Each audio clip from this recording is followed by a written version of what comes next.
నమస్కారం అండి. నేను గీతాంజలి. సుమన్ టీవీ ప్రేక్షకులకు శ్రీ పరాభవనామ సంవత్సర ఉగాది శుభాకాంక్షలు. ఉగాది వచ్చిందంటేనే ఎన్నో ఆశలతో మనం ఉంటాం. ఆ రోజున చాలా విశేషంగా ఉగాది పచ్చడి, పంచాంగ శ్రవణం. ఇక అప్పుడు అర్థమవుతుంది అసలు ఈ సంవత్సరం అంతా ఎలా ఉంటుంది, మనం ఎలా ఉండాలి, దానికి తగ్గట్టుగా ఎలాంటి జాగ్రత్తలు తీసుకోవాలి అని. పంచాంగ శ్రవణం చేసే ముందుగానే బ్రహ్మశ్రీ ప్రదీప్ జోషి గురువు గారి ద్వారా మనం పంచాంగ శ్రవణాన్ని ఇవాళ విందాము. అసలు ఈ సంవత్సరం ఎలా ఉంటుంది ఏంటి అని. ఎందుకంటే వారి ప్రెడిక్షన్స్ ఎంత కరెక్ట్ గా చెప్తారనేది మనందరికీ తెలుసు. చాలా విషయాల్లో మనం గమనించాము. అందుకే వారిని మరొకసారి స్టూడియోకి ఆహ్వానించాము. వారు ప్రముఖ జ్యోతిష్యులు, మనందరికీ బాగా సుపరిచితులే, శ్రీచక్రపీఠం వ్యవస్థాపకులు. మరి ప్రదీప్ జోషి గారి పంచాంగ శ్రవణం ఇప్పుడు విందాం. ఏ విధంగా ఉంటుంది ఈ సంవత్సరం అనేది వారి మాటలు విని తెలుసుకుందాం. గురుగారు నమస్కారం అండి. శ్రీ గురుభ్యో నమః. శ్రీమాత్రే నమః. శ్రీ కళ్యాణ గుణావహం రిపుహరం దుస్వప్న దోషాపహం గంగా స్నాన విశేష పుణ్య ఫలదం గోదాన తుల్యం నృణాం ఆయుర్వృద్ధిదముత్తమం శుభకరం సంతాన సౌభాగ్యదం నానా కర్మసు సాధనం సముచితం పంచాంగమాకర్ణ్యతాం సందర్శనం వితనుతే పితృదేవ నృణాం మాసాబ్దవాసరదళైరథవోర్ధ్వగం యత్ సవ్యం క్వచిదుపైత్యపసవ్యమేకం జ్యోతి పరం దిశతు వత్స్వమితాం శ్రియం నః. అచింత్యావ్యక్తరూపాయ నిర్గుణాయ గుణాత్మనే సమస్త జగదాధార మూర్తయే బ్రహ్మణే నమః. శ్రీమాత్రే నమః. శ్రీ గురుభ్యో నమః. సత్యాభిఘ్నకరాబ్జోత్థాన్ పంచాశద్వర్ష పూజకాన్ సత్యప్రమోద తీర్థార్యాన్ నౌమిన్యాయ సుధారత ఉత్తరాది మఠాధీశాన్ సీతాపత్యర్చకాన్ మునీన్ రఘుత్తమ సకాశస్థాన్ సత్యాత్మానాం గురూన్ భజే. శ్రీమాత్రే నమః. సమస్త హైందవ జాతికి, భారతీయులందరికీ, ముఖ్యంగా నా ప్రియమైనటువంటి తెలుగు ప్రజలందరికీ కూడా శ్రీ పరాభవనామ సంవత్సర ఉగాది శుభాకాంక్షలు. తిథేశ్చ శ్రియమాప్నోతి వారాత్ ఆయుష్యవర్ధనం నక్షత్రాత్ హరతే పాపం యోగాద్ రోగ నివారణం కరణాత్ కార్యసిద్ధి స్యాత్ పంచాంగ ఫలముత్తమం. మనము ప్రతిరోజు పంచాంగం వినాలి. అందులోనూ ముఖ్యంగా ఉగాది రోజున పంచాంగ శ్రవణము తప్పకుండా వినాల్సింది. ఉగాది రోజున చేయవలసింది తైలాభ్యంగనము. తైలముతో చక్కగా ఒంటికంతా తైలం పూసుకొని చక్కగా స్నానం చేసి, సూర్య నమస్కారాలు చేసి, తల్లిదండ్రులకు నమస్కారం చేసి, నూతన వస్త్రాలు ధరించి, అదేవిధంగా షడ్రుచులు తీపి, చేదు, ఒగరు, కారము ఇవన్నీ కలిపి ఏదైతే ఉంటుందో ఉగాది పచ్చడిని ఈరోజు అందరూ సేవించాలి. అది భగవంతుడికి నైవేద్యం పెట్టి. అదేవిధంగా తల్లిదండ్రులకు నమస్కారం చేయాలి, గురువులకు నమస్కారం చేయాలి. ఈరోజు తప్పకుండా అందరూ కూడా పంచాంగ శ్రవణం చేయాలి. ఇక కాలము పరిగెడుతుంది. ఆధునిక కాలం, టెక్నాలజీ పెరిగిపోయింది. మాకు కూడా ప్రెషర్స్ బాగా పెరిగిపోయాయి. ఒకప్పుడు ఉగాది పంచాంగ శ్రవణం అంటే ఆ ఊరిలో ఉండేటువంటి పురోహితుడు, ఆ ఊరికి సంబంధించిన జ్యోతిష్య పండితుడు, ఆ రాజ్యానికి సంబంధించి రాజుగారి దగ్గర ఉండేటువంటి ప్రధాన జ్యోతిష్య పండితులు ఉగాది రోజు ఆస్థానానికి వెళ్ళి పంచాంగ శ్రవణం చెప్పేటువంటి వాళ్ళు.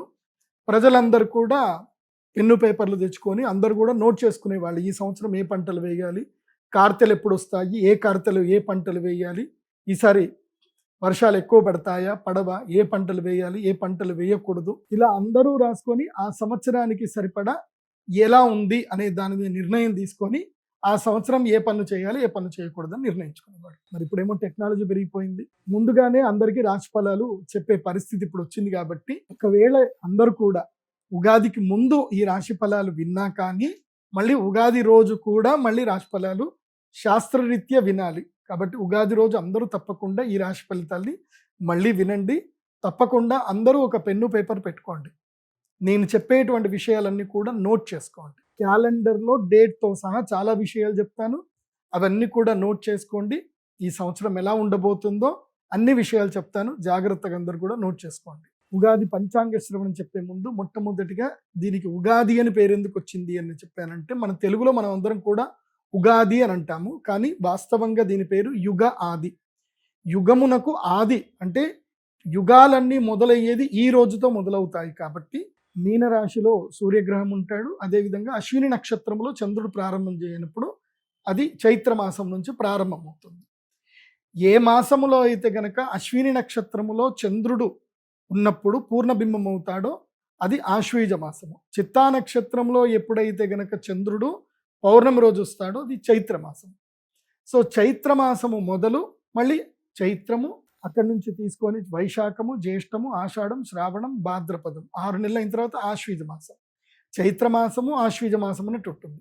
అట్లాగే మనకి ఎట్లాగైతే కనుక ఉగాది, మనకి ఈ సంవత్సరం ఏంటి అంటే పరాభవ నామ సంవత్సరం అనేది మనకు ఉగాది. అట్లాగే వింధ్య పర్వతానికి ఒకవైపుగా ఉండేటువంటి వాళ్ళకు, ఉత్తరం వైపు ఉండే వాళ్ళందరూ కూడా భార్గస్పత్యమానాన్ని పాటించాలి.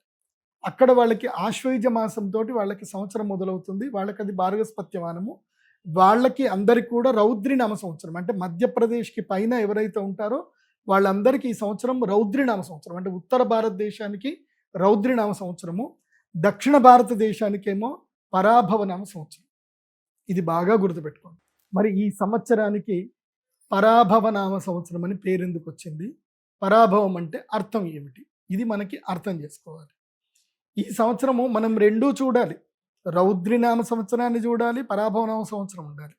మన భారతదేశము ఉత్తర భారతదేశంగాను దక్షిణ భారతదేశంగాను ఏం చేశారు అంటే, శ్రీశైలస్య దక్షిణ ప్రదేశే చాంద్రమానో గ్రాహ్య తద్దక్షిణ దేశే సౌరమానో గ్రాహ్య అని చెప్పారు. అంటే శ్రీకాళహస్తి జ్యోతిర్లింగం ఏదైతుందో, శ్రీకాళహస్తి పంచభూతలింగం ఏదైతే ఉందో అక్కడికి కూడా తీసుకోవాలి. తర్వాత శ్రీశైలానికి కూడా తీసుకోవాలి. శ్రీశైలం తర్వాత వింధ్య దేశం, అంటే బైద్యనాథ్ జ్యోతిర్లింగం ఏదైతే మహాకాళేశ్వర్ ఏదైతే ఉంటుందో అక్కడికి కూడా తీసుకోవాలి. మహాకాళేశ్వరుడికి ఉత్తరం వైపు ఉన్నటువంటి యొక్క ప్రదేశం అంతా కూడా భార్గస్పత్యమానం. అలాగే మహాకాళేశ్వరుడికి, శ్రీశైలానికి, అదేవిధంగా శ్రీకాళహస్తి వరకు ఉన్న మధ్యప్రదేశం ఏదైతే ఉందో ఇక్కడంతా కూడా చాంద్రమానం. శ్రీకాళహస్తి నుంచి దక్షిణ భాగం ఏదైతే ఉందో, అంటే తమిళనాడు ప్రదేశం అంతా కూడా, కేరళ, తమిళనాడు ఆ ప్రదేశం అంతా కూడా ఏమిటంటే కనుక సౌరమానం అనేది తీసుకుంటారు. అంటే అక్కడ సూర్య సంక్రమణాన్ని బట్టి అక్కడ సంవత్సరం ఉంటుంది, ఇక్కడ చంద్ర సంక్రమణం బట్టి మనకు ఉంటుంది, అక్కడ గురుగ్రహ సంక్రమణం బట్టి ఉత్తర భారతదేశంలో ఉంటుంది. ఇది మనం తెలుసుకోవాలి. ఇక పరాభవనామ సంవత్సరం. ఈ పరాభవనామ సంవత్సరం యొక్క ముఖ్య ప్రధానంగా ఏమిటి అంటే పరాభవం. ఏంటి పరాభవం? అరే పరాభవం చూసావురా, పరాభవాలు చూస్తారా అంటే పరాభవం అంటే ఓడిపోవడం. ఇక్కడ నుంచి వీళ్ళు ఓడిపోతారు. ఎవరు ఓడిపోతారు? అందరు ఓడిపోతారా అంటే కాదు. ఎవరైతే గనక మదగర్వముతో దర్పముతో ఉంటారో, ఎవరైతే ప్రజలని ఇబ్బంది పెట్టాలని చూస్తారో, ఎవరైతే దేశ వినాశనాన్ని కోరుకుంటారో, ఎవరైతే ప్రజా వినాశనాన్ని కోరుకుంటారో, ఎవరైతే స్వార్థ చిత్తముతో ఉంటారో, ఎవరైతే కుళ్ళు రాజకీయాల్ని పెంపొందింపజేస్తారో, స్వార్థము గురించి మనుషుల్ని వాడుకుంటారో, స్వార్థం గురించి దేవుళ్ళని అడ్డంగా పెట్టుకొని మనుషుల్ని తమ బానిసలుగా మార్చుకుంటారో, అలాంటి వాళ్లకు ఇది పరాభవం. చెడ్డవాళ్లకు పరాభవం, మంచి వాళ్ళకి విజయ్. అర్థమవుతుంది కదా? అందుకే ఈ సంవత్సరం 2 రకాలుగా ఉంది, రౌద్రి, పరాభవం.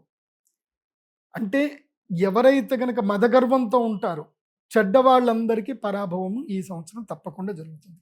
కాబట్టి మంచి వాళ్ళందరూ సంతోషంగా ఉండండి, మీకేం కాదు. చెడ్డవాళ్ళందరూ కూడా ఇక మీకు శిక్ష పడే సమయం వచ్చింది, పరాభవం వచ్చే సమయం వచ్చింది అనేది గుర్తుపెట్టుకోండి. ఈ సంవత్సరము జడ్జిమెంట్ ఇయర్.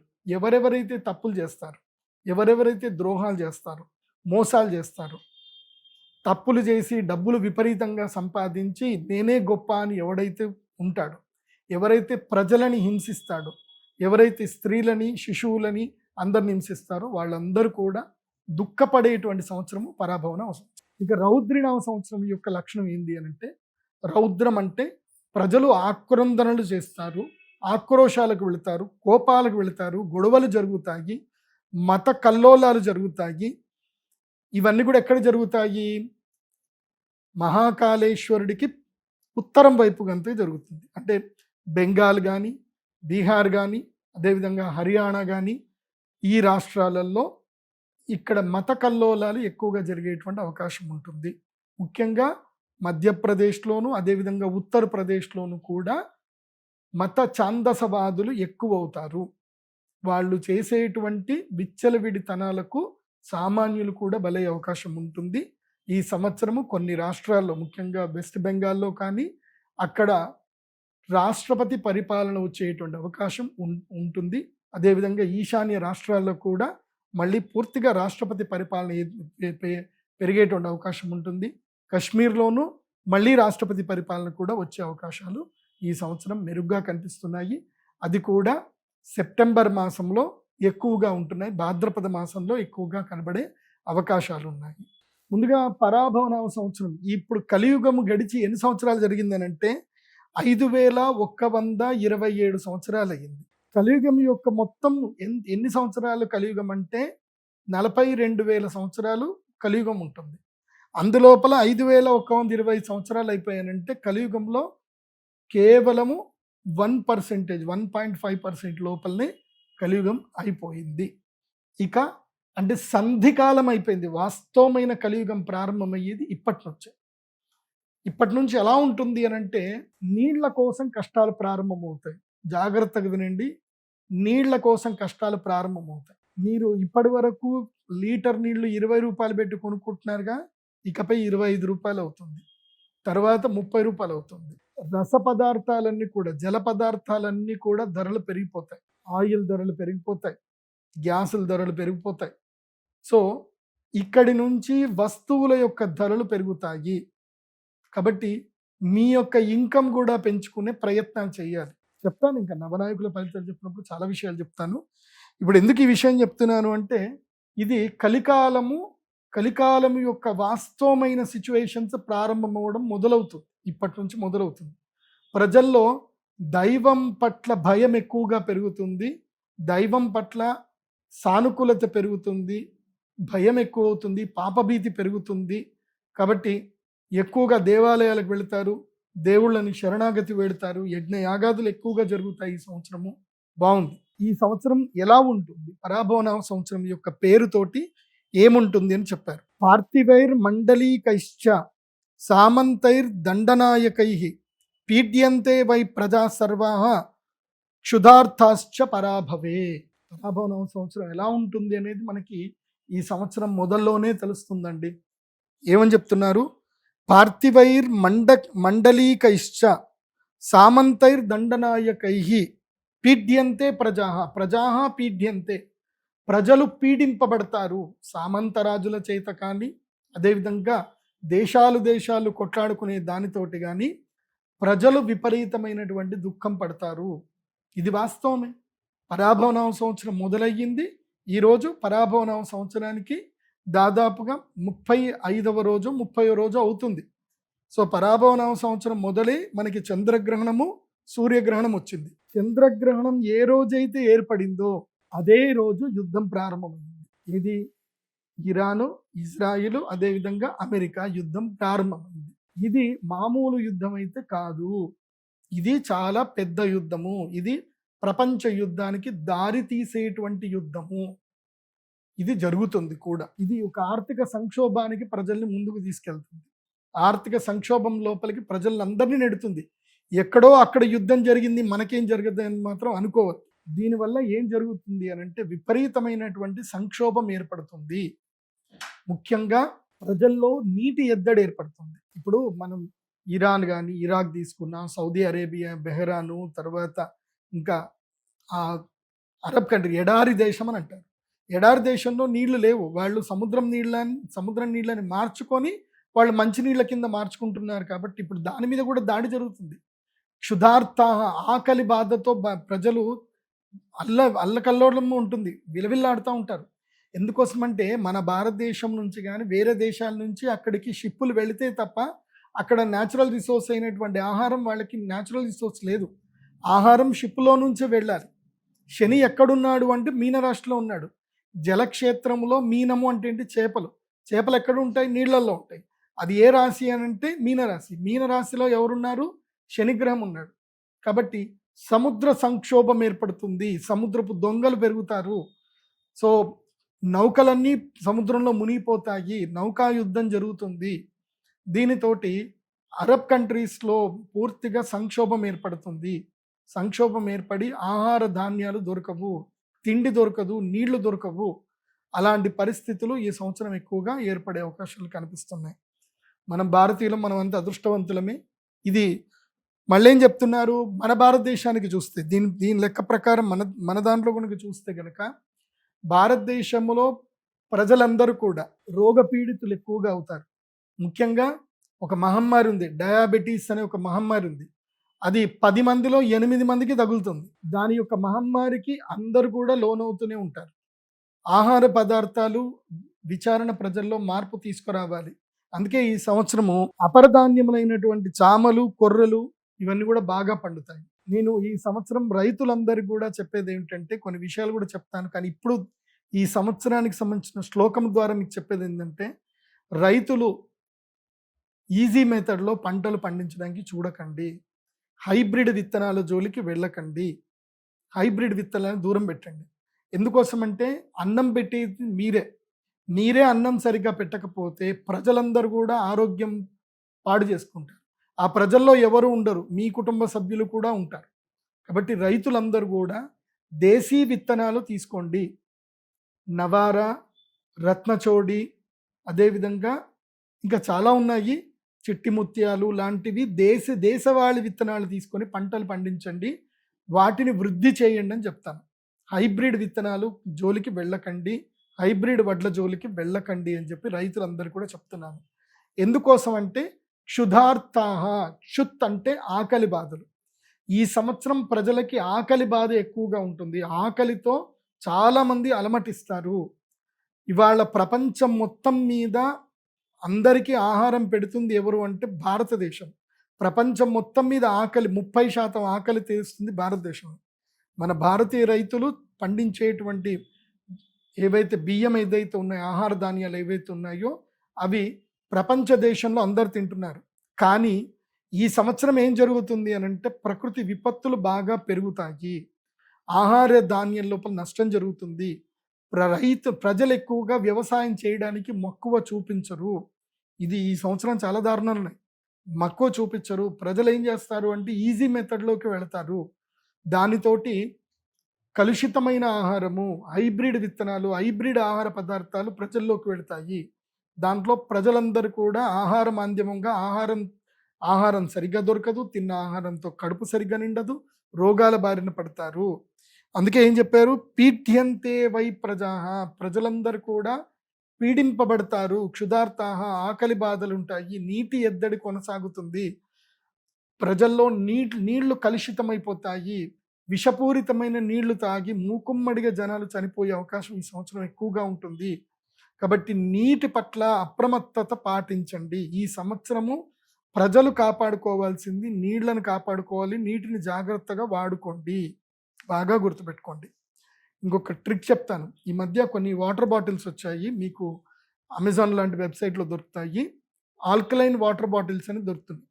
అవి ఎంతనో 600 800కు దొరుకుతున్నాయి. ఆ వాటర్ బాటిల్లో నీళ్లు పోసుకొని దాన్ని ఒక 2 మినిట్స్ చక్కగా షేక్ చేసి దాన్ని తాగితే అవి ఆల్కలైన్ వాటర్గా మారుతున్నాయి. సో వాటర్ చాలా important. High pH level water తాగకుండా చక్కగా ఆల్కలైన్ వాటర్, ఫిల్టరైజ్ వాటర్ తాగండి. ముఖ్యంగా సిటీలలో ఉండేటువంటి వాళ్ళు బోర్ల మీద డిపెండ్ అవ్వకుండా వర్షపు నీటిని సేవ్ చేసుకోండి. అండ్ ఆహారం పట్ల, ఆహార భద్రత పట్ల ప్రజల్లో చైతన్యం తీసుకురావాలి ప్రభుత్వాలు. ఈ సంవత్సరం ఫుడ్ కార్పొరేషన్ ఆఫ్ ఇండియా చాలా గట్టిగా పనిచేయాలి. ఈ సంవత్సరం విరివిగా ఆహార పదార్థాలు దొరకవు, ఆహార సంక్షోభం ఏర్పడుతుంది, కూరగాయల సంక్షోభం ఏర్పడుతుంది. కాబట్టి దీని పట్ల కొంతమంది రైతులకు లాభం కలగొచ్చు, కానీ చాలామంది ప్రజలు మాత్రం కూరగాయలు, సరైన ఆహార పదార్థాలు దొరకక కలుషితమైన ఆహార పదార్థాలు తింటూ ప్రజలు ఇబ్బందులు పడే అవకాశం ఈ సంవత్సరం కనిపిస్తుంది. ఇదే పరాభవనామ సంవత్సరం యొక్క పేరు యొక్క ఆ శ్లోకానికి సంబంధించిన ప్రధానమైనటువంటి అర్థం. రౌద్రినామ సంవత్సరం వచ్చింది, దాని యొక్క అర్థం ఏమిటి అని తెలుసుకుంటే, అన్యోన్య నృప సంక్షోభ చోరవ్యాఘ్రాదితో భయం మధ్యవృష్టిర్ అనర్ఘత్వం రౌద్రాబ్దే మధ్యమం ఫలం. అన్యోన్య నృప సంక్షోభ, అన్యోన్య అంటే రాష్ట్రాలకు పడదు, దేశాలకు పడదు, ఇంటి పక్కోడికి పడదు, ఈ గల్లివాడికి ఆ గల్లివాడికి పడదు, ఈ సందులో ఉన్న వాళ్ళకి ఆ సందు వాళ్ళకి పడదు, ఈ ఊరు వాళ్ళకి ఆ ఊరు వాళ్ళకి పడదు. నీళ్ల వల్ల గొడవలు అవుతాయి, ఆహారం వల్ల గొడవలు అవుతాయి, మనుషుల వల్ల గొడవలు అవుతాయి.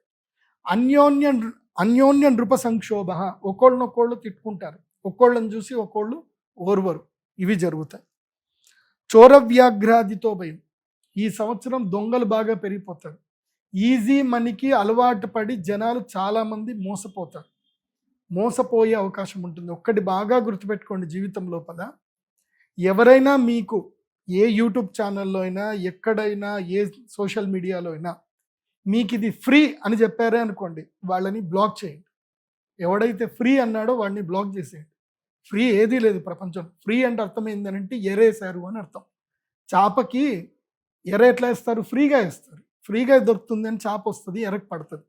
కాబట్టి ఫ్రీ అన్న వర్డ్ ఎక్కడైతే మీరు వింటారో అక్కడ మీరు ఎరకి గురి కాబోతున్న చేపలు అని అర్థం చేసుకోండి. సో ఫ్రీ అన్న వర్డ్కి దూరంగా ఉండండి. ఎందుకోసమంటే ఈ సంవత్సరము చోర అంటే దొంగల భయం ఎక్కువగా ఉంటుంది, బాగా గుర్తుపెట్టుకోండి.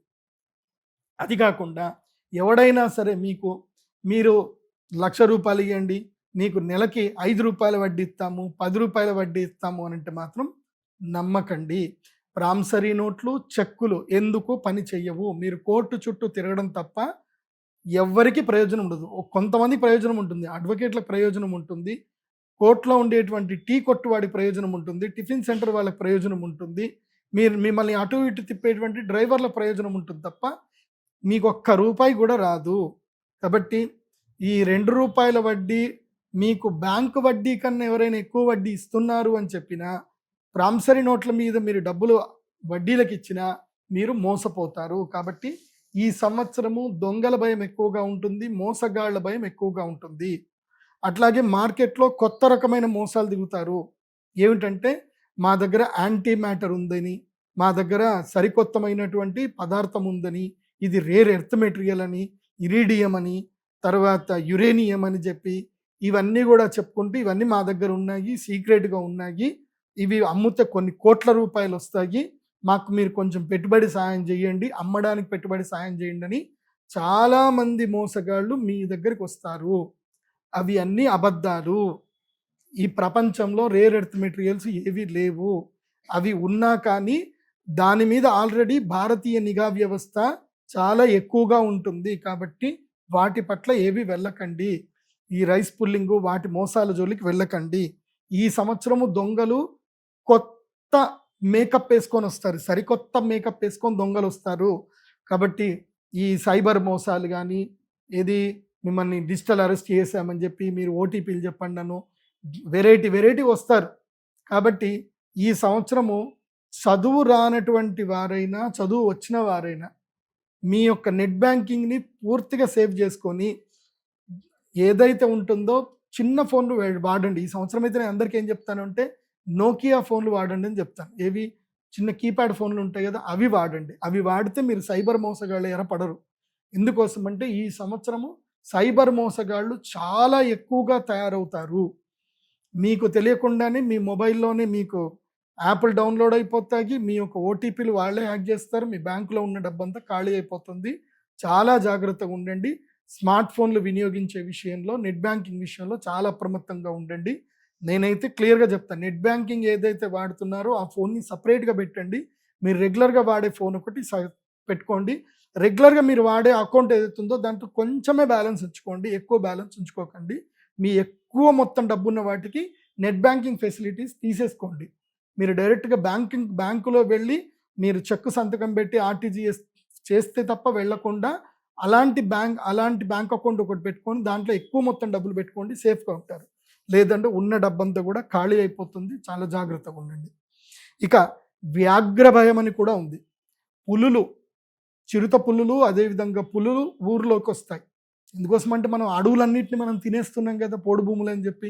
మనం అడవులు మొత్తం తిన్నాక పులులకి, చిరుత పులులకు ఉండడానికి ప్రదేశం ఎక్కడ ఉంది? కాబట్టి క్రూర మృగాలు ఊరి లోపలికి వస్తాయి. దీనివల్ల ప్రజలకి చాలా ఇబ్బందులు జరుగుతాయి. నేను అటవీ శాఖ అధికారులకు చెప్పేది ఏంటంటే, మీరు అడవిలో పులులకి తగ్గట్టుగా ఆహారం ఉండేటట్టుగా ఇంకా ఏమైనా జంతువుల్ని పెంచండి. ఇంకా జింకల్ని ఎక్కువగా పెంచండి, వాటికి ఆహారం రావాలి కదా. నాకు ఎందుకో డౌట్ వస్తుంది, అడవిలో మేకల్ని ఎందుకు పెంచరు, గొర్రెలను ఎందుకు పెంచరు అటవీ శాఖ వాళ్ళని? అవి పెంచితే పిల్లలు హాయిగా తినేసి వాటి జోలికి మన మనుషుల జోలికి రావు కదా.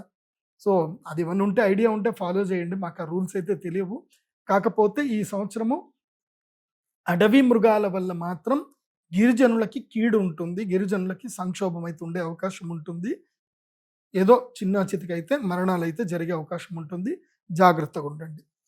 ఇక మధ్యవృష్టిర్ అనర్ఘత్వం చ, మధ్యవృష్టి, ఈ సంవత్సరం వర్షాలు మధ్యంగా ఉంటాయి, ఎక్కువగా పడవు, సాధారణమైన వర్షాలు మాత్రం ఉంటాయి. అండ్ ఇంకొకటి కూడా చెప్పబోతున్నాను, ఇది భవిష్యవాణి. రాబోయే 3 సంవత్సరాలకి, అంటే ఇంకో 2 సంవత్సరాల్లోనే శనిగ్రహము రోహిణీ నక్షత్రంలో ప్రవేశిస్తాడు. శనిగ్రహము రోహిణీ నక్షత్రంలో ప్రవేశించగానే సంక్షోభం ఏర్పడుతుంది, చుక్క నీరు దొరకడం కూడా కష్టమవుతుంది, నదులన్నీ ఎండిపోతాయి. మీరు కల్కి సినిమా చూశారు కదా, అది ఆయన డైరెక్టర్ ఏమి మామూలుగా స్క్రిప్ట్ రాయలే, కరెక్ట్గా రాశాడు. గంగ ఎండిపోతుంది, ఆఖరికి చుక్క నీరు కూడా పడనప్పుడు, గంగ ఎండిపోయినప్పుడు నేను పుడతాను అని చెప్పేసి అని కల్కి వస్తాడు అని చెప్పి అయితే చెప్పారు, అది వాస్తవమే. నీరు ఎండిపోతుంది, నదీ జలాలు కలుషితమవుతాయి. నేను ప్రభుత్వాలకు రిక్వెస్ట్ చేసేది ఏంటంటే, ముఖ్యంగా ఈ రాబోయే పుష్కరాలు రాబోతున్నాయి కాబట్టి గోదావరి నదికి గౌరవ చంద్రబాబు నాయుడు గారు, అదేవిధంగా పవన్ కళ్యాణ్ గారు, అదేవిధంగా శ్రీ రేవంత్ రెడ్డి గారు, బట్టి విక్రమార్క గారు, మీ అందరికీ నేను రిక్వెస్ట్ చేసేది ఏంటంటే, నదీ జలాలని సంరక్షించండి, నదుల పక్కన చక్కగా చెట్లు పెట్టించండి, ఘాట్ల దగ్గర కలుషితం కాకుండా గాడ్లని పెట్టించండి. ఎందుకోసమంటే ఈ సంవత్సరము నీటిలో పడి చనిపోయే వాళ్ళు ఎక్కువగా ఉంటారు, అదేవిధంగా నీరు కలుషితం చేసే దుర్మార్గులు కూడా ఎక్కువగా ఉంటారు. కాబట్టి ముఖ్యంగా వాటర్ సప్లై బోర్డ్స్ దగ్గర కూడా సెక్యూరిటీని పెంచండి అని చెప్తున్నాను. అదేవిధంగా రైతులందరూ కూడా చెప్పేది ఏంటంటే, ఖర్చైనా పర్వాలేదు మోట బావులు తవ్వుకోండి, మీ యొక్క బోర్ పాయింట్స్ ఏవైతే ఉన్నాయో అవి రీఛార్జ్ అయ్యేటట్టుగా ప్లాన్ చేసుకోండి. ఎందుకోసమంటే ఏ నీటి ద్వారా అయితే మీరు పొలాలు చక్కగా పండించుకుంటున్నారో, రేపు ఆ నీరు దొరకకుండా ఉంటే మీకు ఆ సంపాదన కూడా పోతుంది. కాబట్టి ఇప్పుడే మీ యొక్క బోర్లు అవన్నీ కూడా రీఛార్జ్ చేసుకోండి, నీటిని కాపాడుకునే ప్రయత్నం చేయండి. రాబోయే 2 సంవత్సరాల తర్వాత భయంకరమైన నీటి సంక్షోభం రాబోతుంది. ఇప్పుడే మీరు మెలకువ ఉంటేనే మీరు నీటిని కాపాడుకునే ప్రయత్నం చేసుకోండి. సిటీలలో కూడా నేను గౌరవ ముఖ్యమంత్రులందరికీ కూడా చెప్పేది ఏంటంటే, సిటీ లోపల ఒక జీవో పాస్ చేయండి. అపార్ట్మెంట్లలో పడే వర్షపు నీళ్ళన్నీ కూడా ఒక్కొక్క ఫ్లాట్ 5,000 లీటర్ల నీళ్లు సేవ్ చేసుకోవాలని ఒక జీవో పాస్ చేయండి. ప్రతి ఒక్క ఫ్లాట్ ఓనరు 5,000 వర్షపు నీళ్ళని స్టోర్ చేసేది జీవం మీరు పాస్ చేసుకోండి. మీరు 20 ఫ్లాట్లు ఉన్నాయనుకోండి, 5,000 ఇంటూ 20 లీటర్లు సేవ్ చేసుకోవాలి. కింద వాటర్ ట్యాంకులు పెట్టుకోండి, మళ్ళీ పైకి తెచ్చుకుంటారా ఏదైనా చేయండి. మీ అపార్ట్మెంట్కి ఒక ఫ్లాట్కి 5,000 లీటర్లు వర్షం నీళ్లు సేవ్ చేసుకోవాలని చెప్పి మీరు జీవో పాస్ చేయండి. ప్రజలు మారుతారు. కావాలంటే వాళ్ళకి సబ్సిడీలు ఇవ్వండి, వాటర్ ట్యాంకులు ఇప్పే విషయంలో సబ్సిడీలు ఇవ్వండి. ఎందుకోసమంటే రాబోయే 2 సంవత్సరాల తర్వాత భయంకరమైన జల సంక్షోభం రాబోతుంది. దానికి ఈ పరాభవనామ సంవత్సరమే సూచనగా ప్రారంభమవుతుంది. ఈ సంవత్సరం రాజాది నవనాయకుల ఫలితాన్ని చెప్తాను, వినండి. ఈ సంవత్సరము నవనాయకుల్లో 7 శుభులవుతున్నారు, 2 పాపులు అవుతున్నారు. కాబట్టి పరిణామాలు బాగా జరుగుతాయి, శుభాలు ఉన్నాయి కాబట్టి పరిణామాలు జరుగుతాయి. కానీ ఒకటి మనం అర్థం చేసుకోవాలి, ఈ కలికాలంలో మనం ఒక్కసారి గుండె మీద చేసుకొని చూద్దాము. మనం చూస్తున్న వాళ్ళల్లో మంచి వాళ్ళు ఎంతమంది, చెడ్డవాళ్ళు ఎంతమంది, నిజాయితీగా ఉన్నది ఉన్నట్టుగా మనసులో ఉన్నది ఉన్నట్టుగా ప్రవర్తించే వాళ్ళు ఎంతమంది, లోపల కల్మషం పెట్టుకుంటూ ఉన్నవాళ్ళు ఎంతమంది చూస్తే మనకు తెలిసిపోతుంది. సో 7 శుభులు ఉన్నారు అంటే అర్థం ఏమిటంటే పరిణామం చెందబోతుంది, మార్పులు చెందబోతున్నాయి. కాబట్టి దుర్మార్గుల కష్టాలు వస్తాయి. కాబట్టి పాలకులే దుర్మార్గులు అవుతే ఏం చేస్తాం? సో వాళ్ళ కష్టాలు వస్తే ఏమవుతుంది? కష్టాలను ఎదుర్చుకుని మళ్ళీ కష్టాలు వస్తాయి. కాబట్టి కొంచెం జాగ్రత్తగా ఉండండి. ఈ లాజిక్ మీకు అర్థమైంది అనుకుంటాను. ఈ సంవత్సరం గురుడు రాజు అవుతున్నాడు కాబట్టి, గురుగ్రహం రాజు అవుతే న్యాయవర్తిత్వం జరుగుతుంది, న్యాయస్థానాలు చాలా గట్టిగా పనిచేస్తాయి, అన్యాయం జరిగిన వంటి వాళ్ళకి న్యాయం తప్పకుండా లభిస్తుంది. ఈ సంవత్సరము గురుగ్రహం ఉండడం వలన ప్రజలందరూ ఆనందంగా ఉంటారు, వర్షాలు బాగా పడతాయి, ఆహారం బాగా దొరుకుతుంది. కాకపోతే విషయం ఏంటంటే, మంత్రి ఎవరయ్యారు అంటే కనుక కుజగ్రహం మంత్రి అయ్యాడు, భౌమహ మంత్రి, దేశానికి ఉద్యోగాధిపతి కుజుడే అయ్యాడు. కాబట్టి కుజుడు ఉద్యోగాధిపతి అయ్యాడు, అశ్వాధిపుడు అయ్యాడు. కాబట్టి ఏమవుతుందంటే యుద్ధ భయం ఉంటుంది, దేశానికి యుద్ధ భయం ఉంటుంది. అదేవిధంగా రక్షణ శాఖకి బలమైన పగ్గాలు వస్తాయి, రక్షణ శాఖ చాలా గట్టిగా పనిచేస్తుంది. ఈ ఈ దేశంలో భారతదేశంలో అయితే కొన్ని రాష్ట్రాల్లో ముఖ్యంగా వెస్ట్ బెంగాల్లో మాత్రం ఎట్టి పరిస్థితుల్లో రాష్ట్రపతి పరిపాలన వస్తుంది. కాశ్మీర్లో కూడా రాష్ట్రపతి పరిపాలన ఏర్పడే అవకాశం ఈ సంవత్సరం ఉంటుంది. ఇక అర్ఘాధిప అంటే చక్కగా వర్షాలు, అర్ఘము అంటే ఏంటి, మేఘాలు. మేఘాలకు అధిపతి ఎవరు అంటే ఇందుహు, చంద్రుడు వచ్చాడు కాబట్టి ఏం జరుగుతుందంటే వర్షాలు మంచిగానే పడతాయి, పడితే కుంభవృష్టి పడుతుంది. ఈసారి కూడా క్లౌడ్ బస్ట్లు ఉంటాయి, బాగానే ఉంటుంది. సస్యాధిప దేవాదయ అధిప, సస్యాధిప అంటే చక్కగా సస్యములు పెంచే విషయంలో కానీ, దేవాదయ అంటే దేవతలకు సంబంధించిన అధిపతి కానీ, దేవాలయాలకు అధిపతి కానీ ఈ సంవత్సరం గురువు అయ్యాడు కాబట్టి ఈ సంవత్సరం ప్రజలు ఎక్కువగా భక్తి విశ్వాసాల పట్ల అప్రమత్తత చూపిస్తారు, ఎక్కువగా దేవాలయాలు ఎక్కువగా వెళతారు ప్రజలు. హుండీలలో మాత్రం డబ్బులు వేయకండి ప్రజలు. ఎందుకోసమంటే ఎండోమెంట్ పరిధిలో ఉన్న దేవాలయాల్లో డబ్బులు వేయకండి, హుండీలో డబ్బులు వేయకండి. యజ్ఞ యాగాదులు కర్మలు చేయండి. ఎవరైతే గురువులు, ఎవరైతే స్వాములు, శృంగేరి పీఠము, కంచి పీఠము, అదేవిధంగా ద్వారకా పీఠము, ఉత్తరాది పీఠము, ఉడిపి పీఠాధిపతులు, ఇలాంటి మఠాలకు వెళ్ళండి. అక్కడ పీఠాధిపతులకు మీరు గుళ్ళో వేయాలనుకున్నదంతా కూడా అక్కడ ఇవ్వండి. ఎందుకోసమంటే ధర్మాన్ని కాపాడుతుంది పీఠాధిపతులు. వాళ్ళు చెప్పడం వల్ల, మాలాంటి శిష్యులను వాళ్ళు తయారు చేయడం వల్ల, మేము మీ అందరికీ చెప్పడం వల్ల దేవాలయాలు అందరికీ వెళుతున్నారు. కాబట్టి ఆ దేవాలయాల్లో మీరు వేశారనుకోండి, మీరు హుండీలో వేసిన డబ్బులు నిరర్థకంగా పోతున్నాయి. కాబట్టి హుండీలో డబ్బులు వేయకండి. మఠాలలో పీఠాధిపతుల దగ్గరికి వెళ్ళి అక్కడ డబ్బులు వేయండి. ఎందుకోసమంటే ఈ సంవత్సరం యజ్ఞయాగాది కర్మలు పెరుగుతాయి, ధర్మం వృద్ధి జరుగుతుంది, గోసంపద వృద్ధి జరుగుతుంది. ఎవరైతే గోవులను కాపాడుతున్నారో, ధర్మాన్ని కాపాడుతున్నారో వాళ్ళతోటి మీరు అందరూ ఉండండి.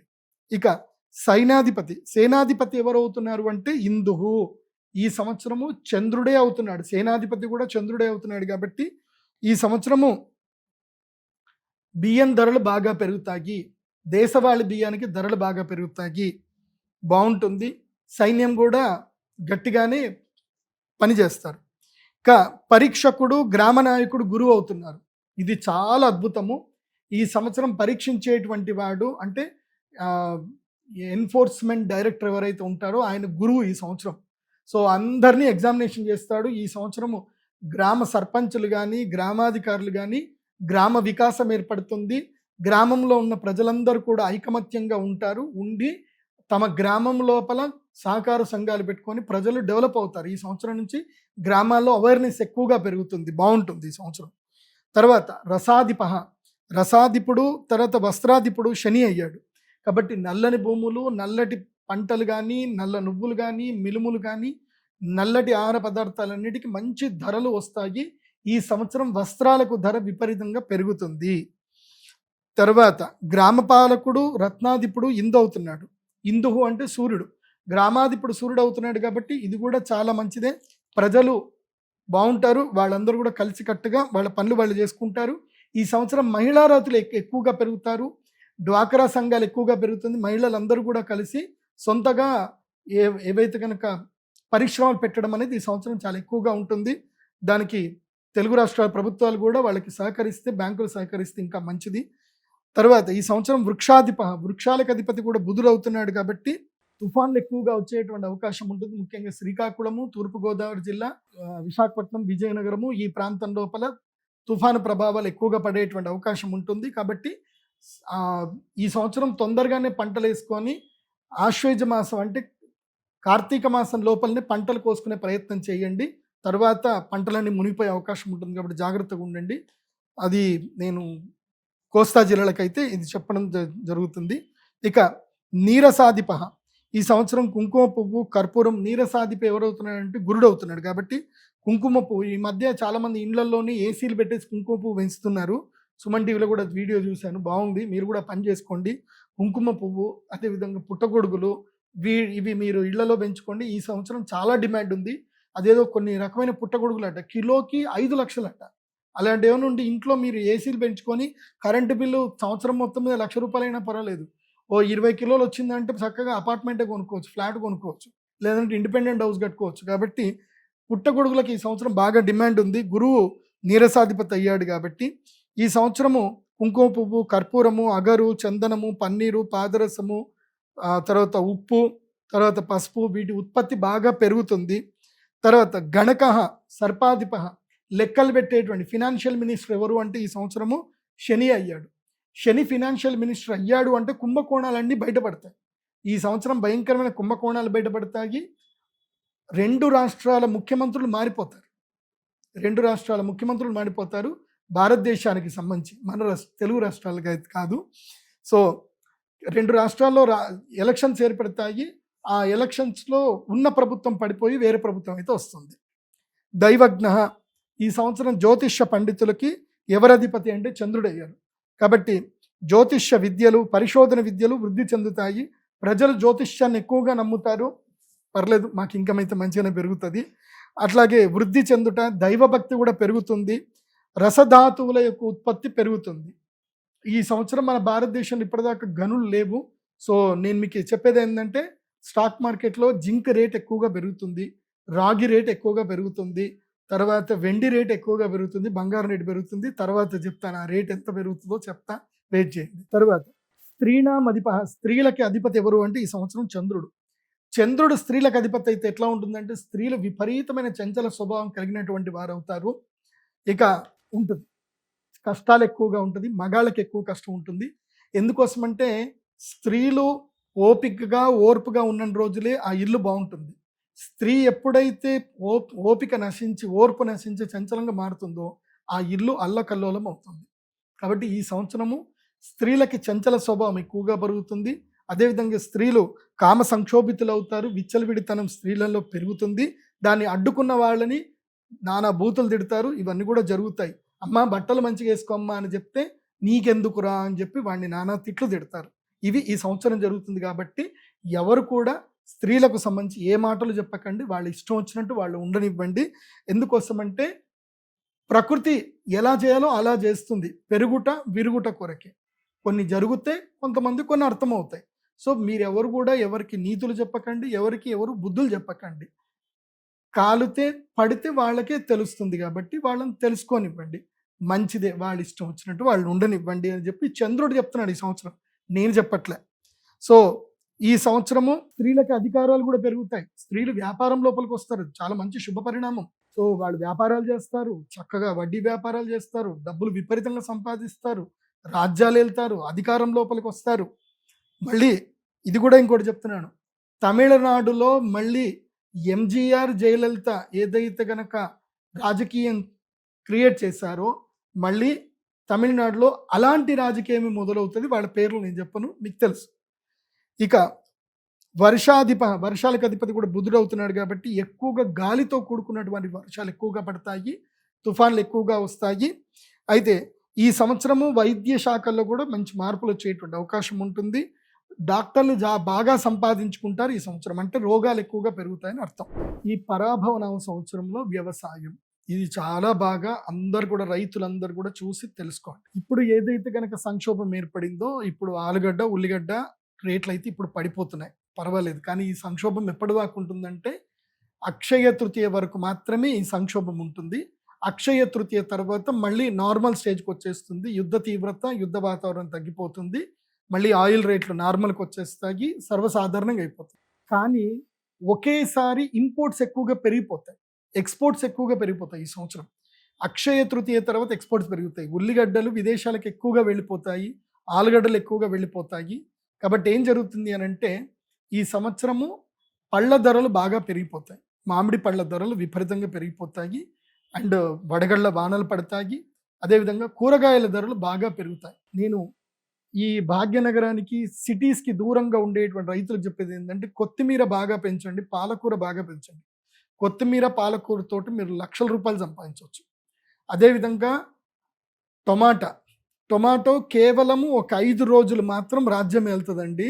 ఆ 5 రోజుల్లో టమాటో రేట్ ఇట్లా 100 రూపాయలకి రీచ్ అయిపోతుంది. 5-10 రోజులు అయితే కనుక టమాటా సంక్షోభం ఉంటుంది. అదేవిధంగా ఆలుగడ్డతో సంక్షోభం ఏర్పడుతుంది. తర్వాత ఉల్లిపాయలలో, అందులోనూ తెల్ల ఉల్లిపాయలకైతే విపరీతమైన డిమాండ్ పెరుగుతుంది. సో ఈ సంవత్సరం ఉల్లిపాయ కన్నీరు పెట్టిస్తుంది. సో ఇవన్నీ జరుగుతాయి. రైతులకి కొంచెం లాభం అయితే కలుగుతుంది. కానీ సామాన్య ప్రజలకు, రిటైలర్స్ ఎవరైతే ఉంటారో కొనుక్కునేటువంటి ప్రజలకు మాత్రం అమ్మ ఉల్లిపాయ ధర పెరిగిపోయిందే అని బాధ అయితే కలుగుతుంది. కాబట్టి అక్షయ తృతీయ తర్వాత జూన్ జూలై నెలల్లో ఏదైనా ఒక 10 రోజులు మాత్రం ముఖ్యంగా టమాటా రైతులకు మాత్రం లాభం వచ్చే అవకాశం ఉంటుంది. కానీ అది కూడా చెప్తున్నాను, ఈ సంవత్సరము క్షుధార్త ప్రజలు ఆకలి బాధలు పడతారని ఉంది కాబట్టి ఇది విషయం చెప్తున్నాను. ఒకవేళ ధర సరిగ్గా లేకపోయినా, ఎందుకోసం అంటే కొంచెం దళారులు మోసం చేస్తారు. నిజంగా డిమాండ్ ఉంటుంది, కానీ దళారుల మధ్యలో మోసం చేస్తారు. డిమాండ్ లేకుండా ఉండడానికి వాళ్ళు మీకు తక్కువ ధరకి ఇస్తారు. తక్కువ ధరకి రైతులు అమ్ముకోకండి.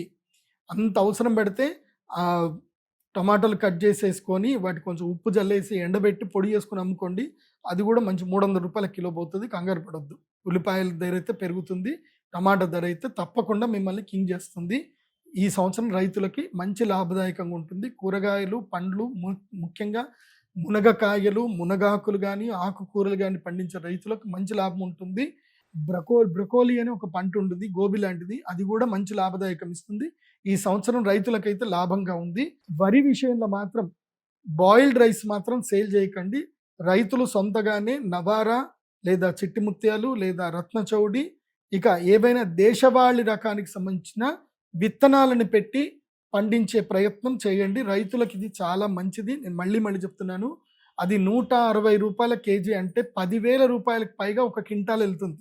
నవారా, రత్నచౌడి అలాంటి బియ్యం పెట్టండి, మంచి జరుగుతుంది. అలాంటి వడ్లు పెట్టండి, బాగుంటుంది. పరాభవన సంవత్సరంలో ఇక్కడ ఆల్రెడీ చెప్పారు ఏంటంటే రాజులు కొట్లాడుకుంటారు అని చెప్పారు. ఇక్కడ ఏం జరుగుతుందనంటే సింపుల్ చెప్పాలి అంటే కెమెరాల ముందేమో అరుచుకుంటారు, కెమెరాల వెనుకేమో చక్కగా పార్టీలు చేసుకుంటారు.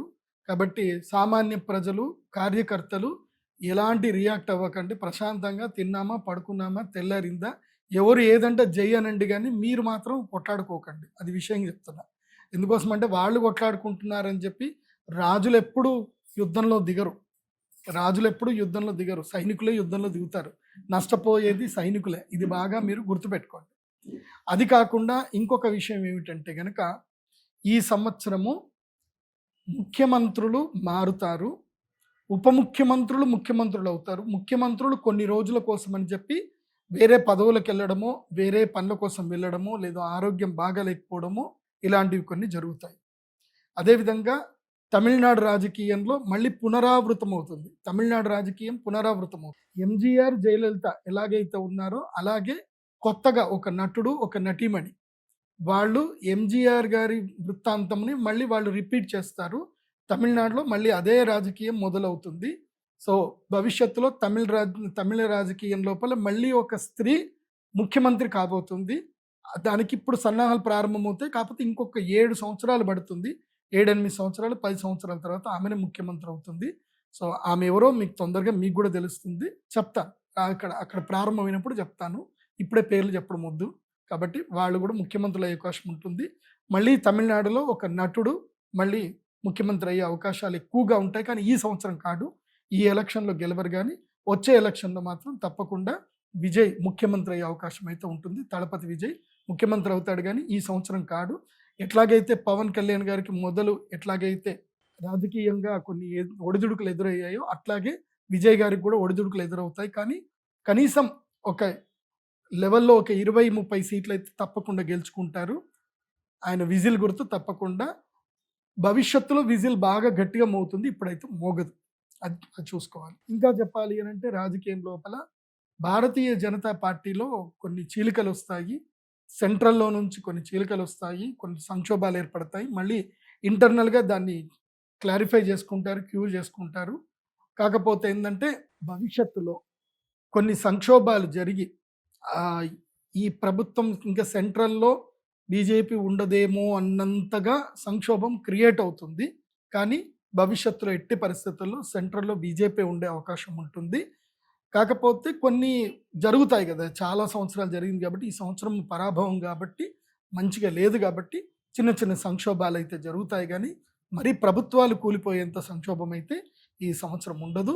అదేవిధంగా ఈ సంవత్సరం లోపల ముఖ్యంగా వెస్ట్ బెంగాల్లో రాష్ట్రపతి పరిపాలన వచ్చేటువంటి అవకాశం ఎక్కువగా అనిపిస్తుంది. అది కూడా దసరా నవరాత్రుల సమయంలో కొన్ని సంక్షోభాలు ఏర్పడతాయి. సో ఇక్కడ బంగ్లాదేశ్ నుంచి కూడా కొన్ని సంక్షోభాలు వస్తాయి. మళ్ళీ పాకిస్తాన్ కూడా కొన్ని ఎట్లాగే ఉంటుంది కదా, వాళ్ళ పనే అది. సో ఈ సంవత్సరం కొంచెం తీవ్రతరం ఎక్కువగా ఉంటుంది. మళ్ళీ బాంబులు అట్లాంటివి ఉంటాయి, తీవ్రవాద చర్యలు. దీనికి ప్రభుత్వాలు కొంచెం గట్టిగా చర్యలు తీసుకుంటే బాగుంటుంది. తెలుగు రాష్ట్రాల విషయానికి వస్తే గనక తెలుగు రాష్ట్రాల్లో పెద్దగా రాజకీయ సంక్షోభం ఏముండదు, ఎట్లుంది అట్లాగే ఉంటుంది. కాకపోతే తెలంగాణ రాష్ట్రంలో కొత్తగా 3 మంత్రి పదవులు వస్తాయి. అదేవిధంగా తెలుగు రాష్ట్రాల్లో కూడా ఇంకొక 2 లేదా 4 మంత్రి పదవులు వచ్చే అవకాశం ఉంటుంది. కాకపోతే ప్రజల యొక్క మన్నల్ని ఎక్కువగా పొందలేకపోతారు తెలుగు రాష్ట్రాల్లో ఉన్నటువంటి మంత్రులు, ముఖ్యమంత్రులు. ప్రజల మన్నల్ని పొందడానికి ప్రయత్నాలు చేస్తారు కానీ ప్రజల మెప్పుని పొందలేకపోతారు. అది జరుగుతుంది. అక్షయ తృతీయ వరకు వేచి ఉండండి. గురుగ్రహము కర్కాటక రాశి వైపు ప్రయాణించే సమయం ఎప్పుడైతే వస్తుందో, గురుగ్రహం కర్కాటక రాశి లోపలికి ఎంటర్ అయ్యేంతసేపు యుద్ధ భయం అయితే ఉంటుంది. జూన్ వరకు యుద్ధ భయం ఉంటుంది. అక్షయ తృతీయ వరకు తీవ్రంగా ఉంటుంది. అక్షయ తృతీయ తర్వాత యుద్ధ భయం తగ్గుతుంది. కానీ ఇది భవిష్యత్తులో వరల్డ్ వార్ 3కి దారి తీసే అవకాశం అయితే ఉంటుంది. ఇక్కడ బీజం మాత్రమే పడుతుంది కానీ వరల్డ్ వార్ 3 అయితే ఇప్పుడు ఏర్పడదు. ఎప్పుడైతే శనిగ్రహము వృషభ రాశి లోపలికి ఎంటర్ అవుతాడో అప్పుడు వరల్డ్ వార్ 3కి ప్రారంభమవుతుంది. అప్పుడు సంక్షోభాలు విపరీతమవుతాయి, నీటి సంక్షోభాలు పెరుగుతాయి, ఆయిల్ కూడా సంక్షోభం పెరుగుతుంది. అప్పుడు తీవ్రతరమైనటువంటి జరుగుతుంది.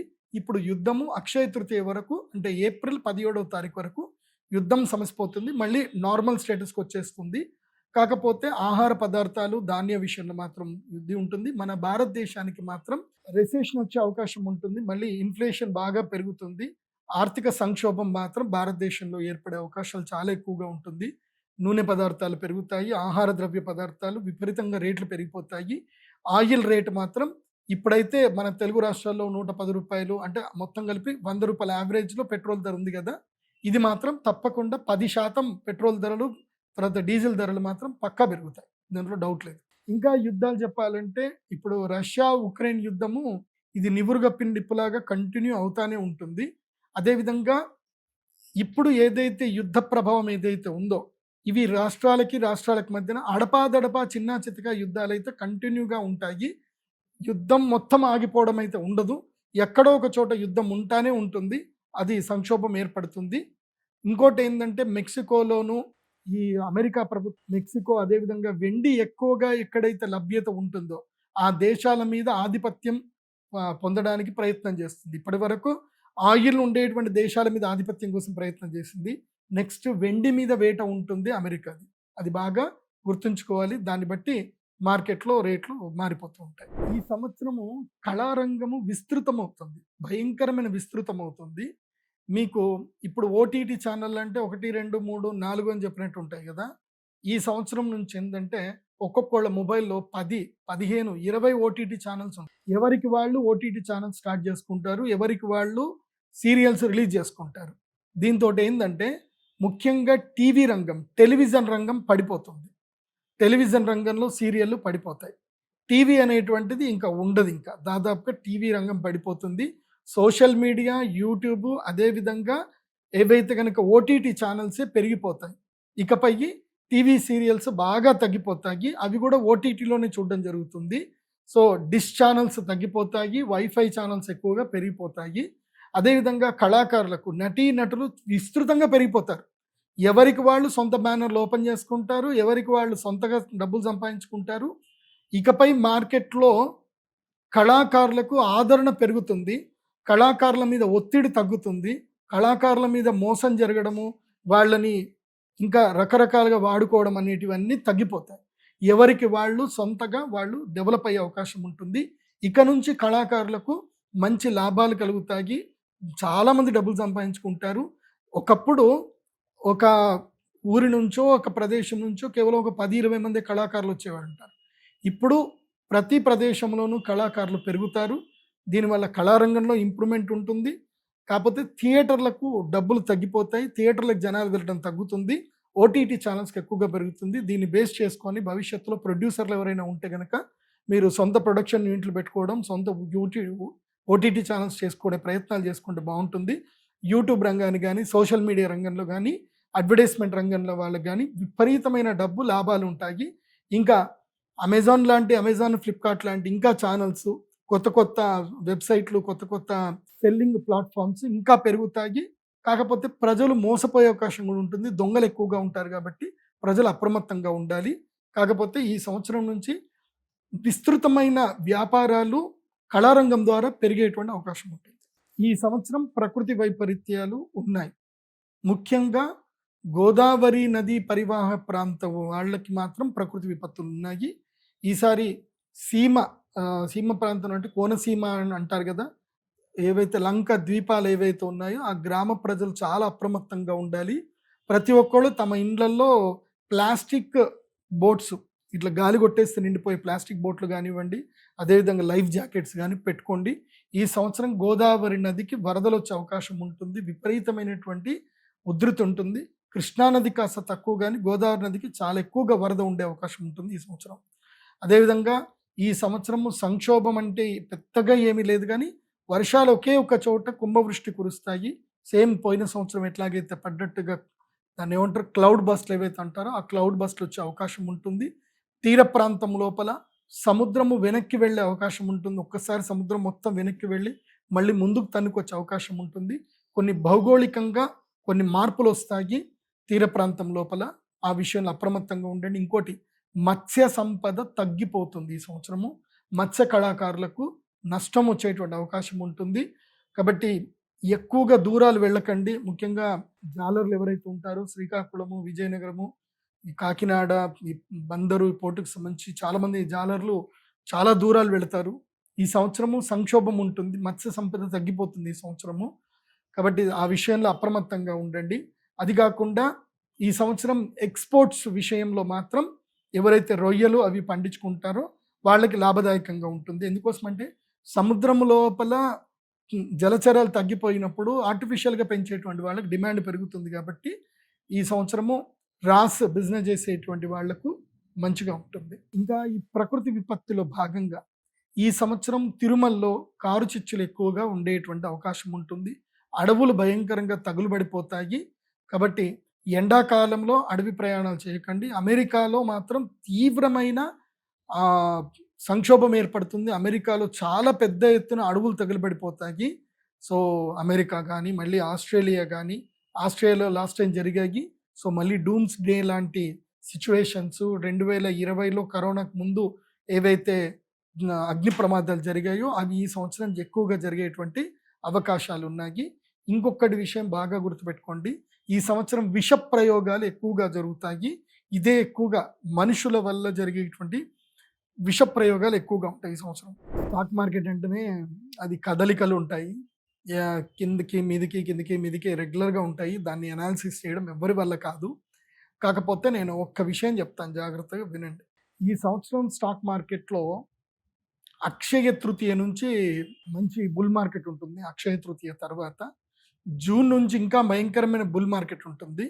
కాకపోతే వినాయక చవితి టైంకి మాత్రం వినాయక చవితి నుంచి తీసుకొని ఎప్పటి వరకు ఆల్మోస్ట్ డిసెంబర్ ఫస్ట్ వీక్ వరకు బేర్ మార్కెట్ ఉంటుంది. మొత్తం స్టాక్ మార్కెట్ అంతా ఎరుపు రంగుతో ఎరుపెక్కిపోతుంది కంప్లీట్గా. సో ఈ టైం ప్యాటర్న్ ఏదైతే చెప్పానో దాని ప్రకారంగా వెళ్ళండి. అయితే బ్యాంకింగ్ సెక్టార్లో బ్యాంకింగ్ స్టాక్స్ మంచిగానే రాణిస్తాయి, కానీ ఐటీ స్టాక్స్ మాత్రం ఈ సంవత్సరం పెద్దగా పుంజుకోవు. అయితే ఫుడ్కి సంబంధించిన స్టాక్స్ మంచిగానే పెరుగుతాయి. డెలివరీ పార్ట్నర్కి సంబంధించిన స్టాక్స్ బాగా పెరుగుతాయి.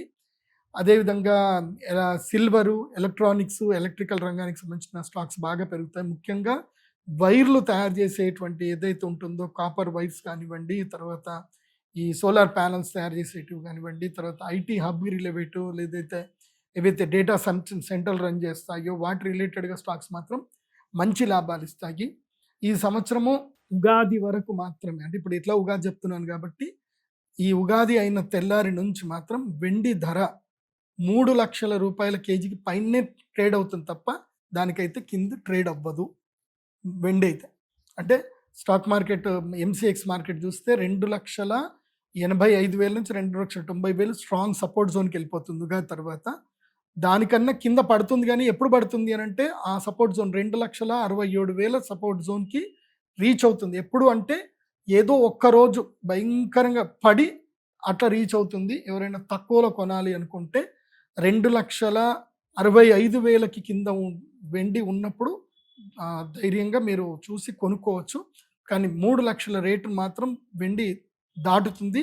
ఇక దానికన్నా పడడం అయితే ఎప్పుడో ఒకసారి, నెలకొకసారో 2 నెలలకు ఒకసారో పడుతుంది తప్ప మళ్ళీ మార్కెట్ ఎప్పుడైనా సరే కన్సాలిడేషన్ తీసుకొని స్ట్రాంగ్ సపోర్టు 2,85,000కి వెండి సపోర్ట్ తీసుకుంటుంది. గోల్డ్ వచ్చేసి స్ట్రాంగ్ సపోర్టు 1,75,000కి అక్షయ తృతీయ తర్వాత సపోర్ట్ తీసుకుంటుంది. అక్షయ తృతీయ వరకు గోల్డ్ ధరలు అంత ఇంత పెరుగుతూ ఉంటాయి తప్ప అక్షయ తృతీయ తర్వాత మాత్రం బంగారము 1,70,000కి 65,000కి ఇంకా తగ్గదు. ఇంకా అక్కడికి సపోర్ట్ జోన్ అయిపోతుంది. దాని తర్వాత బంగారము ఒక్కసారి 2 లక్షల వరకు 2,15,000 20,000 దాకా రీచ్ అయ్యి మళ్ళీ 2,85,000 దగ్గర స్ట్రాంగ్ సపోర్ట్ తీసుకునే అవకాశం ఉంటుంది బంగారము. కాకపోతే వచ్చే సంవత్సరం వరకు చూస్తే కనుక బంగారం యొక్క ధర వచ్చే ఉగాది రాశి పిల్లలకి చెప్తే కనుక బంగారం ధర 2,25,000 దాటే ఉంటుంది తప్ప తగ్గడం అయితే ఉండదు. బంగారం ధర పెరుగుతుంది. ఈ సంవత్సరం బ్యాంకింగ్ సెక్టార్లు కూడా చాలా బాగా రాణిస్తాయి. బ్యాంకింగ్ సెక్టార్లు 12% వృద్ధిలో మంచి ముందుకు వెళ్ళే అవకాశం ఉంటుంది. అయితే ప్రజలు ఈ సంవత్సరం ఎక్కువగా అప్పుల పాలవుతారు. సో అది ఉంది. రాష్ట్రాలు కానీ ప్రజలు కానీ ప్రభుత్వాలు కానీ అప్పుల పాలయ్యే అవకాశం ఎక్కువగా ఉంటుంది ఈ సంవత్సరం విద్యారంగంలో మంచి మార్పులు వస్తాయి. విద్యార్థులు సరికొత్తమైనటువంటి విచక్షణతో కూడుకొని ముందుకు వెళతారు. ముఖ్యంగా విద్యారంగంలో ప్రజలు తొందరగా న్యాయ వ్యవస్థ గురించి నేర్చుకోవడం కానీ టెక్నాలజీ నేర్చుకోవడం కానీ ప్రజలు ఎక్కువగా మక్కువ చూపిస్తారు.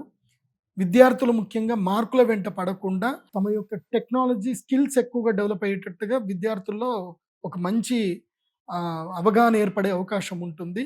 సో ఈ సంవత్సరం విద్యా విషయంలో కానివ్వండి, అదేవిధంగా వైద్య రంగంలో కూడా సరికొత్త టెక్నాలజీ వస్తుంది. ఇంతకు మునుపు ఏంటంటే ఓపెన్ హార్ట్ సర్జరీ చేయాలన్నా సరే చాలా ఉండేటివి. ఇప్పుడు ఓపెన్ హార్ట్ సర్జరీలు మొత్తం బంద్ అయిపోతాయి. నానో టెక్నాలజీ డెవలప్ అవుతుంది.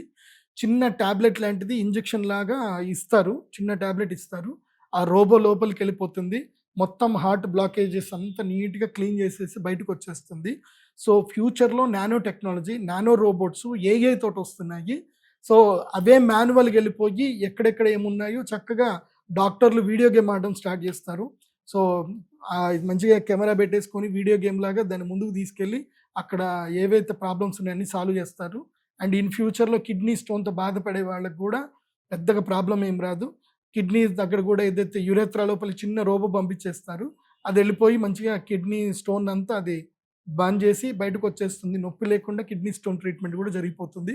ఫ్యూచర్లో నానో టెక్నాలజీ వైద్య రంగం లోపలికి వచ్చేసి అద్భుతాలు జరుగుతాయి. క్యాన్సర్ లాంటి భయంకరమైన ట్రీట్మెంట్స్కి కూడా మంచి ట్రీట్మెంట్స్ ఇచ్చే అవకాశం ఉంటుంది.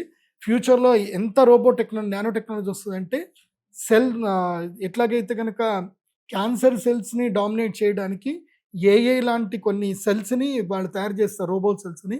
అవి శరీరంలోకి వెళ్ళిపోయి క్యాన్సర్ సెల్స్ అన్నిటిని కూడా అవి స్మాష్ చేసే ప్రయత్నాలు మొదలవుతాయి. ఆ టెక్నాలజీ ఉంటుంది. మనిషి మరణాన్ని జయించడానికి ప్రయత్నం చేస్తాడు కానీ అదైతే జయించడం కష్టమే. కానీ కాకపోతే డబ్బు ఉన్నటువంటి వాడు, విపరీతమైన డబ్బు ఉన్నటువంటి వాళ్ళు మాత్రం తమ ఆయుష్ని 100 సంవత్సరాల నుంచి 200 సంవత్సరాలకైతే పెంచుకోగలుగుతారు. అది జరుగుతుంది భవిష్యత్తులో. డబ్బు ఉన్నటువంటి వాడు టెక్నాలజీ తోటి ఆయుష్ పరిమాణం పెరిగే అవకాశాలు అయితే ఈ సంవత్సరం నుంచి కనిపిస్తున్నాయి. 150 సంవత్సరాల వరకు కూడా బతకొచ్చు. అది జరుగుతుంది. ఈ సంవత్సరము మహిళల్లో చైతన్యం బాగా ఏర్పడుతుంది. మహిళలు విపరీతంగా డబ్బులు సంపాదిస్తారు. సో ఈ సంవత్సరం ఇన్కమ్ ట్యాక్స్లు కూడా ఇన్కమ్ ట్యాక్స్ కట్టేటువంటి ట్యాక్స్ శాతం కూడా చాలా పెరుగుతుంది. జిఎస్టీలు కూడా చాలా ఎక్కువ మంది కడతారు. ముఖ్యంగా మహిళలు ఏంటంటే కనుక ఫుడ్ రిలేటెడ్ కానివ్వండి, మ్యానుఫ్యాక్చరింగ్ కానివ్వండి, ఇంకా వేరే వేరే టెక్నాలజీ లోపలికి మహిళలు అందరు వ్యాపారస్తులు వెళ్ళే అవకాశం ఉంటుంది. కానీ ఈ సంవత్సరం మాత్రం వస్త్రాల రేట్లు భయంకరంగా పెరిగిపోతాయి. ఇప్పుడున్నట్టు కాదు. ఇంకా ఈ సంవత్సరం పట్టు చీరలు కొనాలంటే ఇంకా ఈఎంఐలో పట్టు చీరలు అమ్మబడను అని మాత్రం ఉంటాయి.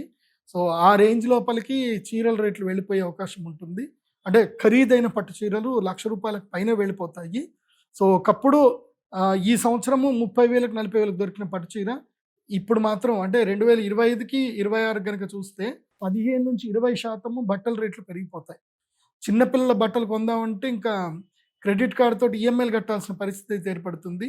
ఇప్పటి నుంచి బట్టల రేట్లు అయితే బాగా పెరిగిపోతాయి. సో తప్పదు. ఈ సంవత్సరము వస్త్రాల రేట్లు పెరుగుతాయి. కానీ వస్త్ర వ్యాపారం చేసేటువంటి వాళ్ళకైతే లాభదాయకంగా ఉంటుంది. సో ప్రజలు ఆఫర్ల కోసం చూస్తూ ఉంటారు. ఇదైతే పరిస్థితులు ఈ సంవత్సరం ఉంటుంది. ముఖ్యంగా స్త్రీల బట్టల విషయంలో. ఎందుకోసమంటే నేను డైరెక్ట్గా కూడా చూస్తున్నాను. నా దగ్గర చాలామంది నా శిష్యులు ఉన్నారు. స్త్రీలకి వాళ్ళ యొక్క వస్త్రాలు కుట్టడానికి పురుషులకైతే ఒక షర్ట్ కొనుక్కుందా అని అంటే 200 రూపాయలు ఒక షర్ట్ వచ్చేస్తుంది. కానీ స్త్రీలకు అట్లా కాదు. వాళ్ళకి ఏదైనా వస్త్రాలు కుట్టించుకోవాలంటే ఒక్కదానికి మినిమం 700 రూపాయలు పడుతుంది అని అంటే భవిష్యత్తులో స్త్రీలు వస్త్ర రంగంలోకి వెళితే కనుక వాళ్ళకి మంచి లాభదాయకంగా ఉంటుంది. మంచి డబ్బులు సంపాదించుకుంటారు. ఈ సంవత్సరం బాగుంది ఆ విషయంలో మాత్రం. ఈ సంవత్సరము గురుగ్రహ సంచారం బాగా మనం తెలుసుకుందాం. గురుగ్రహము జూన్ 1వ తారీఖు వరకు, అంటే 1, 3 అనుకోండి, అప్పటి వరకు ఏంటంటే గురుగ్రహ సంచారము మిథున రాశిలో సంచరిస్తున్నాడు. గురువు మిథున రాశిలో సంచరించినప్పుడు ఏమవుతుంది అని అంటే శనికి తర్వాత గురుగ్రహానికి ఏంటంటే కేంద్ర దృష్టి పడుతుంది. సో 1, 4, 7, 10లో ఉంటారు. కాబట్టి ఏం జరుగుతుంది అని అంటే సంక్షోభాలు ఎక్కువగా ఏర్పడతాయి. జూన్ 1వ తారీఖు వరకు సంక్షోభాలు ఉంటాయి. చెప్పాను కదా, కూరగాయల రేట్లు పెరగడము, ఆహార ధాన్యాల రేట్లు పెరగడము, బియ్యము దాదాపుగా 100 రూపాయల కిలో అయిపోతుంది. బియ్యం ఇప్పటికే 80 రూపాయల కిలో అయ్యింది బియ్యము. ఇకపై 100 రూపాయల కిలో అయ్యే అవకాశం ఉంటుంది. అందులోపల ఏ డౌట్ లేదు. సో నూనెల ధాన్యాలు అన్ని రేట్లు పెరిగిపోతాయి గురుగ్రహము ఉండేంత వరకు. మిథున రాశిలో ఉండొచ్చు. తర్వాత గురుగ్రహం ఎప్పుడైతే మిథున రాశిలో ఉన్నప్పుడు అక్కడ నుంచి కర్కాటక రాశి లోపలికి వచ్చేస్తాడు. జూన్ 3వ తారీఖుకి కర్కాటక రాశి లోపలికి ఎంటర్ అయిపోతుంది. 1వ తారీఖు ఎంటర్ అయ్యాడు అంటే ఇంకా అక్కడ నుంచి జూన్ 3వ తారీఖు నుంచి ప్రభావం స్టార్ట్ అవుతుంది. జూన్ 1వ తారీఖు నుంచి 31 అక్టోబర్ 2026 వరకు గురుడు కర్కాటక రాశి లోపల సంచరిస్తాడు. ఇదండి అద్భుతమైన సమయం. గురుడు తన ఉచ్చ స్థానం లోపలికి వెళ్ళగానే ప్రజలందరినీ ధనవంతులు చేస్తాడు, శ్రీమంతులు చేస్తాడు. బ్యాంకింగ్ స్టాక్లు ఇలా పెరిగిపోతాయి. అన్నీ నిఫ్టీ గిఫ్టీ అన్నీ పెరుగుతూ ఉంటాయి. స్టాక్ మొత్తం బుల్ మార్కెట్ ఉంటుంది. కర్కాటక రాశి లోపల గురువు అంటర్ పెట్టగానే బుల్ మార్కెట్ ఉంటుంది. బంగారం 2,10,000 వెళ్ళిపోతుంది. చూడండి, ఈ సంవత్సరం దసరా మీరు దీపావళి బంగారం కొనుక్కుందామని అనుకుంటే దీపావళికి బంగారం పక్కా చెప్తూనే రాసి పెట్టుకోండి, 1,95,000 వరకు పక్కా రీచ్ అవుతుంది. ఇందులో డౌట్ లేదు. బంగారం దీపావళి కొనేసరికి. కాబట్టి ఇప్పుడే కొనుక్కోండి బంగారము. ఇప్పుడు ఏదో తగ్గుతూ ఉంది. 22 క్యారెట్స్ 15,000 రూపాయలు ఉన్నప్పుడే కొనేసుకోండి. ఇంకా 22 క్యారెట్స్ 15,000, 16,000 రూపాయలు ఉన్నప్పుడే కొనుక్కోండి. ఇంకా మళ్ళీ మీరు కొందామనుకుంటే 22 క్యారెట్స్ 18,000కి వెళ్ళిపోతుంది. సో పర్ గ్రామ్ అదొక్కటి చూసుకోండి. తర్వాత సింహరాశి లోపలికి ఎంటర్ అవుతాడు గురుడు. 31 అక్టోబర్ 2026కి గురుడు సింహరాశి లోపలికి ఎంటర్. గురుడు ఎప్పుడైతే సింహరాశి లోపలికి ఎంటర్ అవుతాడో అప్పుడు ఉంటుందండి ఈ సినిమా. పూర్తిగా ఆయిల్ రేట్లు మళ్ళీ పెరిగిపోతాయి. ఆయిల్ రేట్లు భయంకరంగా పెరిగిపోతాయి. అమెరికన్ డాలరు విస్తృతంగా బలపడేటువంటి అవకాశం ఉంటుంది. తర్వాత ఇంకా చాలా సంక్షోభాలు ఏర్పడతాయి, యుద్ధాలు ఏర్పడతాయి. గురుడు సింహరాశి లోపల రాగానే అన్ని సెటరేట్ చేస్తాడు. కాబట్టి కొన్ని సంక్షోభాలు ఏర్పడే అవకాశం ఉంటుంది. ఆ సమయంలో స్టాక్ మార్కెట్ మాత్రం బేర్ మార్కెట్కి స్టాక్ మార్కెట్ భయంకరంగా బేర్ మార్కెట్కి వెళ్ళిపోతుంది. ఇంకోటి ఏంటంటే గురుగ్రహ సంచారం వల్ల గురుడు సింహరాశి లోపలికి వెళ్ళినప్పుడు మీకు అందరికీ తెలుసు, అంటే ఇది కూడా చెప్పాలి కదా, ఇప్పుడు క్రిప్టో కరెన్సీ కూడా నడుస్తుంది. బిట్కాయిన్ 10th అక్టోబర్ 2025 రోజున బిట్కాయిన్ దమ్మని కింద పడిపోయింది. ఆ రోజు పడ్డదంటే $1,25,000 దగ్గర ఉండే బిట్కాయిన్ దాదాపుగా $60,000 రీచ్ అయిపోయింది. కానీ ఎప్పుడైతే గురుడు సింహరాశి లోపలికి ఎంటర్ అవుతాడు అంటే నెక్స్ట్ మళ్ళీ 31st అక్టోబర్కి బిట్కాయిన్ ప్రైస్ వచ్చేసి 1,30,000 దాటిపోతుంది. మళ్ళీ అవకాశాలు ఉన్నాయి. అది మళ్ళీ మిమ్మల్ని పెట్టుబడి పెట్టమని చెప్పట్లా, అది మీ ఇష్టం. నేను చెప్పేది నేను చెప్తున్నాను, నా అనాలిసిస్ మాత్రమే చెప్తున్నాను. పెట్టుబడి వ్యవహారాలంతా కూడా మీ విచక్షణ. తర్వాత శని మీనరాశి లోపలికి ప్రవేశించాడు. ఆల్రెడీ మీనరాశి లోపల ఉన్నాడు. ఈ సంవత్సరం అంతా కూడా శని మీనరాశిలోనే ఉంటాడు, ఎక్కడికి జరగడు, అక్కడనే కూర్చుంటాడు.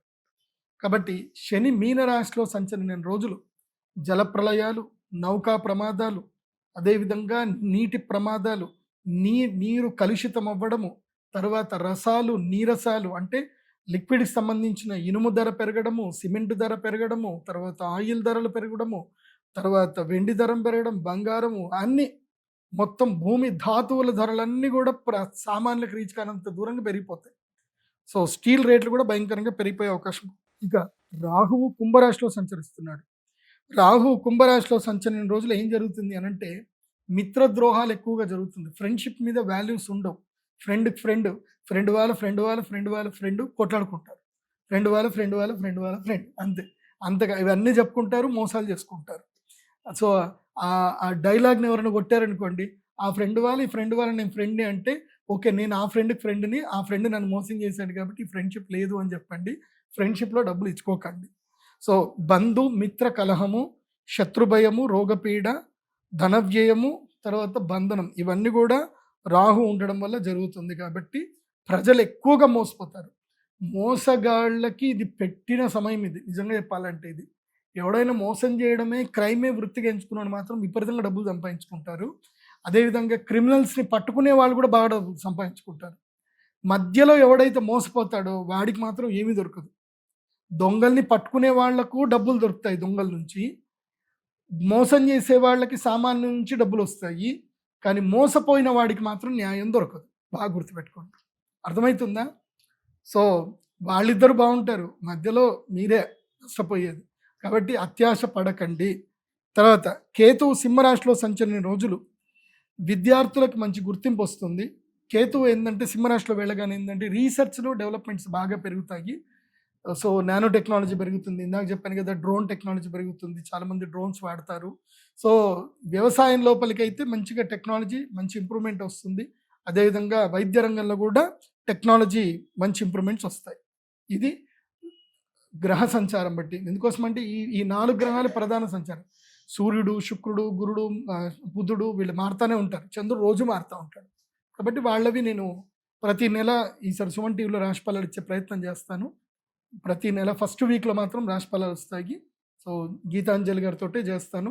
సో, అందరూ రాశి ఫలాలు చూడండి. ఇక ఈ సంవత్సరము వాస్తుకర్తరి అంటే ఎప్పుడెప్పుడు ఇల్లు కట్టకూడదు అనేటువంటి టైం ఒకటి ఉంటుంది. ఆ టైం చెప్తాను, నోట్ చేసుకోండి. ఈ సంవత్సరము వైశాఖ మాసంలోను అదేవిధంగా అధిక జ్యేష్ఠ మాసంలోను ఇల్లు కట్టడానికి పనికిరాదు. ఆ టైంలో హాలిడే అంటే ఇంజనీర్స్ అందరూ కూడా హాలిడే తీసుకోవాలి. అప్పుడు కన్స్ట్రక్షన్స్ ఏవి చేయకూడదు. చేస్తే వాళ్ళకి అరిష్టం జరిగే అవకాశం ఉంటుంది. అవి డేట్లు చెప్తాను, నోట్ చేసుకోండి. 4th మే 2026 నుంచి 28th మే 2026 వరకు అంటే మే నెలల్లో ఈ అక్షయ తృతీయ టైంలో, అక్షయ తృతీయ తర్వాత మే నెలల్లో వైశాఖ మాస కృష్ణపక్ష తృతీయ నుంచి అదేవిధంగా అధిక జ్యేష్ఠ మాస శుక్లపక్ష ద్వాదశి వరకు కర్తరి త్యాగం అంటే కర్తరి అంటే ఏ పనులు చేయకూడదు. ముఖ్యంగా విశ్వకర్మలు వాళ్ళ పని త్యాగం చేయాలి అని అంటారు. అప్పుడు వాళ్ళు రెస్ట్ తీసుకోవాలి. విశ్వకర్మలు రెస్ట్ తీసుకోవాల్సిన టైము 4 మే నుంచి 28 మే వరకు బాగలేదు. తర్వాత విశాఖ కర్తరి ఒకటి వస్తుంది. అది ఎప్పుడు అంటే ఆశ్వయుజ మాసంలో వచ్చేటువంటి అవకాశం ఉంటుంది.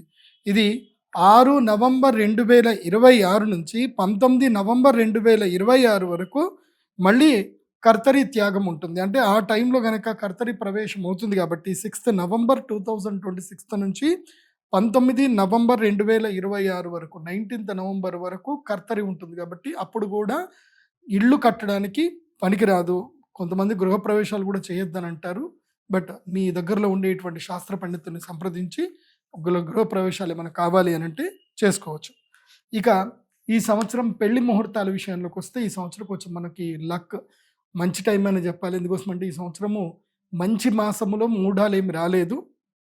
ముఖ్యంగా గురుమౌఢ్యమి చాలా పెద్దగా వచ్చేది గురుమౌఢ్యమే ఉంటుంది. ఆ గురుమౌఢ్యమే అయితే కనుక ఈ సంవత్సరము ఆషాఢ మాసంలోనే వచ్చింది కాబట్టి ఈ సంవత్సరము పెళ్లి పురోహితులకు కానీ, బాజాబచింద్రులకు కానీ, వంటలు చేసే వాళ్ళకి కానీ, డెకరేషన్ల వాళ్ళకి కానీ బిజినెస్ ఎక్కడ లాస్ లేదు. అన్సీజన్ ఏదైతే ఉందో ఆ టైంలోనే గురుమౌఢ్యం వచ్చింది కాబట్టి కంగారేం లేదు. ఈ సంవత్సరం గురుమౌఢ్యమి 14 జూలై 2026 అధిక జ్యేష్ఠ మాసం యొక్క అమావాస్య రోజు. ఎప్పుడైతే జ్యేష్ఠ అమావాస్య రోజు వస్తుంది తర్వాత అధిక జ్యేష్ఠ మాసం ఎట్లా స్టార్ట్ అవుతుంది కాబట్టి అప్పుడు 14 జూలై 2026 నుంచి 13 ఆగస్టు 2026 వరకు అంటే శ్రావణ శుక్ల ప్రతిపద అంటే ఆల్మోస్ట్ అధిక మాసం అంతా కూడా అధిక జ్యేష్ఠ మాసము తర్వాత ఆషాఢ మాసం అంతా కూడా పోయి ఇక ఈ సంవత్సరము ఏ టెన్షన్ లేకుండా మౌఢ్యం వెళ్ళిపోతుంది. కాబట్టి మూఢం ఈసారి ఆషాఢ మాసంలోనే వస్తుంది కాబట్టి ఏ టెన్షన్ లేదు. ఇక ఎప్పుడు మళ్ళీ చెప్తున్నాను డేట్ నోట్ చేసుకోండి. 14 జూలై 2026 నుంచి 13 ఆగస్టు 2026 వరకు గురుమౌఢ్యమి.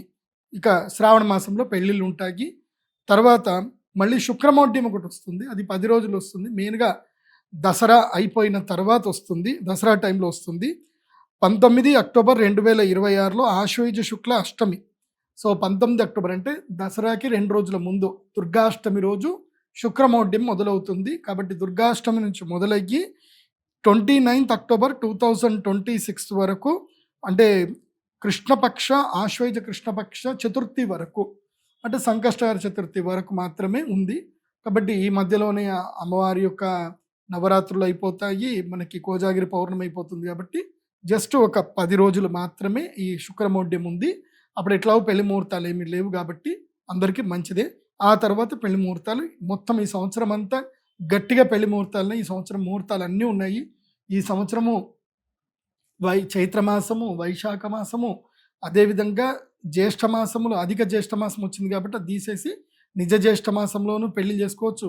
ఇంటికి పెద్దవాళ్ళు మాత్రం పెళ్లి చేసుకోవడానికి పనికిరాదు. అంటే జ్యేష్ఠ మాసము, జ్యేష్ఠపుత్రుడు, జ్యేష్ఠపుత్రిక లేదా జ్యేష్ఠ నక్షత్రం పుట్టినటువంటి వాడు, జ్యేష్ఠపుత్రుడు, జ్యేష్ఠపుత్రిక, జ్యేష్ఠ మాసం, ఇవి కాంబినేషన్ కుదరదు. ఒక్క జ్యేష్ఠ పిల్లవాడు ఒక్కోడే ఉండి జ్యేష్ఠ మాసంలో పెళ్లి చేసుకొని పెళ్లి కూతురు చిన్నపిల్లదైనా పెళ్లి కొడుకు చిన్నపిల్లవాడైనా పర్వాలేదు చేసుకోవచ్చు. త్రిజ్యేష్ఠ కలవకుండా చూసుకోండి. ఆ తర్వాత శ్రావణ మాసంలో పెళ్ళిళ్ళు ఉన్నాయి. ఆశ్వయుజ మాసంలో కృష్ణపక్షంలోను శుక్లపక్షంలో కొన్ని రోజులు, కృష్ణపక్షంలో కొన్ని రోజులు పెళ్లి ముహూర్తాలని. తర్వాత కార్తీక మాసంలోనూ పెళ్ళిళ్ళు ఉన్నాయి. చాలామంది కొంతమంది కార్తీక మాసంలో పెళ్లి చేసుకోరు కొన్ని సాంప్రదాయంలో. సో కార్తీక మాసంలో పెళ్ళి ఉన్నాయి. మార్గశీర్ష మాసంలో అయితే 100% అందరూ పెళ్లి చేసుకుంటారు. తర్వాత మాఘమాసం పెళ్ళిళ్ళు ఉన్నాయి, పాల్గొన మాసంలోనూ పెళ్ళిళ్ళు ఉన్నాయి. కాబట్టి ఏ టెన్షన్ లేదు. ఇక ఈ సంవత్సరం పుష్కరాలు. ఈ సంవత్సరం పుష్కరాల విషయానికి వస్తే జూన్ 1వ తారీఖు రోజున గురుడు కర్కాటక రాశిలో ప్రవేశిస్తున్నాడు. కాబట్టి ఎప్పుడైతే గురుడు కర్కాటక రాశిలో ప్రవేశిస్తాడో అప్పుడు యమునా నదికి పుష్కరాలు వస్తాయి. కాబట్టి జూన్ 1వ తారీఖు నుంచి, అంటే జూన్ 2 అనుకోండి, జూన్ 2వ తారీఖు నుంచి మొదలు జూన్ 12వ తారీఖు వరకు 10 రోజుల పాటు యమునా నది పుష్కరాలు ఉంటాయి. ఇది చాలా కీలకమైనది. అందరు కూడా నార్త్ ఇండియాలో అందరూ జమునా జమునా అంటారు, జమునా పుష్కరాలు అంటారు. అక్కడ యమునా నదిని జమునా అంటారు. సో నార్త్ ఇండియాలో ఢిల్లీ దగ్గర యమునా నది ఉంటుంది. కాకపోతే కొంతమంది ఎక్కువ మంది యమునోత్రికి వెళ్ళి అక్కడ పుష్కర స్నానం చేస్తారు. ఈ సంవత్సరం యమునోత్రికి చాలా ఎక్కువగా రష్ ఉంటుంది. కేదార్నాథ్, బద్రీనాథ్, చార్ధాంలో యమునోత్రికి చాలా మంది వెళ్తారు. కాబట్టి ఈ సంవత్సరం యమునా నదికి పుష్కరాలు ఉన్నాయి. ఎవరికైతే పితృదోషాలు ఉన్నాయో, అకాల మరణాలు, అంటే ఎవరైనా తమ ఇండ్లల్లో అకారణ మరణం ఎవరైనా చనిపోయి ఉండి వాళ్ళకి ప్రేత శాంతి సరిగ్గా చేయకపోతే మాత్రం యమునా నది పుష్కర స్నానం చేసి అక్కడ తర్పణాలు వదిలి శ్రాద్ధం కనుక చేయగలిగితే కనుక వాళ్ళకి మోక్ష సిద్ధి కలుగుతుంది. యముడు వాళ్ళకి సత్కార్యం చేస్తాడు అంట. ఎందుకోసమంటే యముని యొక్క సోదరి యమునా నది కాబట్టి యమునా నదికి పుష్కరాలు వచ్చినప్పుడు పుష్కర స్నానం చేసి ఎవరైతే శ్రాద్ధాది కర్మలు చేస్తారో, ఎవరైనా అకాల మరణం చెంది ఆత్మహత్య చేసుకొని తర్వాత ఊరికే గర్భనష్టాలు జరిగినా వాళ్ళందరూ వెళ్ళి యమునా నది పుష్కర స్నానం చేసి అక్కడ తిలదానం చేయడము, అంటే నువ్వులు నీళ్లు వదిలిపెట్టడము, అక్కడ పిండం పెట్టడము, అక్కడ అందరికి అన్నదానం చేయడం వలన అక్కడ యమలోకంలో ఉండేటువంటి వాళ్ళకి యముడు సత్కార్యం చేసి విమోచనం కలిగిస్తాడు అని శాస్త్రవచనం. కాబట్టి యమునా నది పుష్కరంలో అందరూ స్నానం చేయవచ్చు. ఇది యమునా నది పుష్కరం యొక్క ప్రాముఖ్యత. ఈ సంవత్సరం 4 గ్రహణాలు జరుగుతున్నాయి. ఆ గ్రహణాలు ఎప్పుడంటే 12 ఆగస్టు 2026 సంపూర్ణ చంద్రగ్రహణము. ఇది శ్రావణ మాసంలో ఏర్పడుతుంది. కాబట్టి శ్రావణ మాసంలో ఏర్పడేటువంటి సూర్యగ్రహణము ఇది చాలా కీలకమైన సూర్యగ్రహణం ఇది. తర్వాత 28 ఆగస్టు 2026 తారీఖు పాక్షిక చంద్రగ్రహణం ఏర్పడుతుంది. ఇది కూడా శ్రావణ పౌర్ణమి ఏర్పడే అవకాశం ఉంటుంది. తర్వాత 6 ఫిబ్రవరి 2027 ఫిబ్రవరిలో నాకు తెలిసి పుష్యమాసంలో ఏర్పడుతుంది అనుకుంటాను. పుష్య అమావాస్య అనుకుంటాను ఇది. సో అప్పుడు ఈ యొక్క సూర్యగ్రహణం ఏర్పడుతుంది, కంకణాకార సూర్యగ్రహణము. తర్వాత 20 ఫిబ్రవరి 2027 తారీఖు ప్రతిఛాయ చంద్రగ్రహణం ఏర్పడుతుంది. అంటే ఒకేసారి చంద్రుడి భూమి యొక్క ఛాయ రెండు పక్కన కనిపిస్తాయి అన్నమాట. తర్వాత ఈ గ్రహణాలు ఏవి కూడా భారతదేశంలో కనబడవు. కాకపోతే ప్రభావం అయితే భారతదేశం మీద 25% ఉంటుంది. ధన్యవాదాలు గురువు గారు. సర్వే జనా సుఖినో భవంతు. శ్రీమాత్రే.